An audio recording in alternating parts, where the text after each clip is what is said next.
یہ رحیم آباد تھانے کی ایس ایچ او اور اس کے اسٹاف نے 2 کارروائیاں کی ہیں،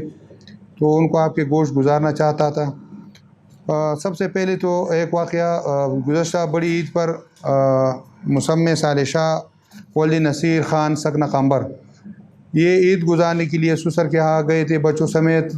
جب واپس آیا تو اس کے گھر سے چوری ہوئی تھی اور اس نے ابتدائی رپورٹ میں 80,000 روپیہ تک کی چوری کا رپورٹ کیا تھا۔ رحیم آباد تھانے کی پولیس نے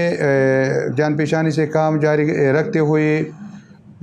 اس نتیجے پر پہنچے کہ انہوں نے 2 سسپیکٹ نعمت اللہ ولد معین الدین سکنہ نوے کلے، فیاض ولد فضل محمد سکنہ نوے کلے حال رحمان آباد،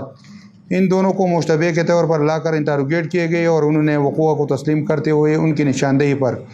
ان سے 1 عدد بیٹری، 1 عدد موبائل چوری شدہ، 33,000 روپیہ نقد اور 2.5 تولے سونا بشکل بالی یہ برآمد کر کے آپ کے سامنے ادھر موجود ہیں۔ اسی طرح دوسرا واقعہ 17 اور 18 تاریخ کے درمیانی شب 17 اور 18/8 کے درمیانی شب مسمع عمر سید ولد سخی ملک سکنہ کالام جو ادھر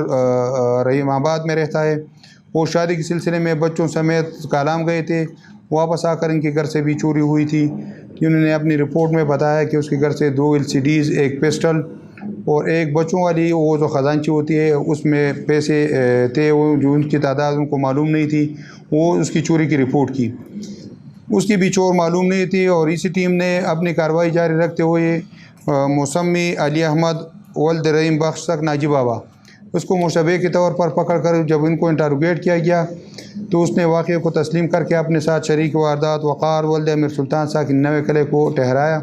اور اس کی نشاندہی پر وہ 2 LCDs، پسٹل اور سرقہ شدہ رقم اور ساتھ ساتھ جو ہے یہ جو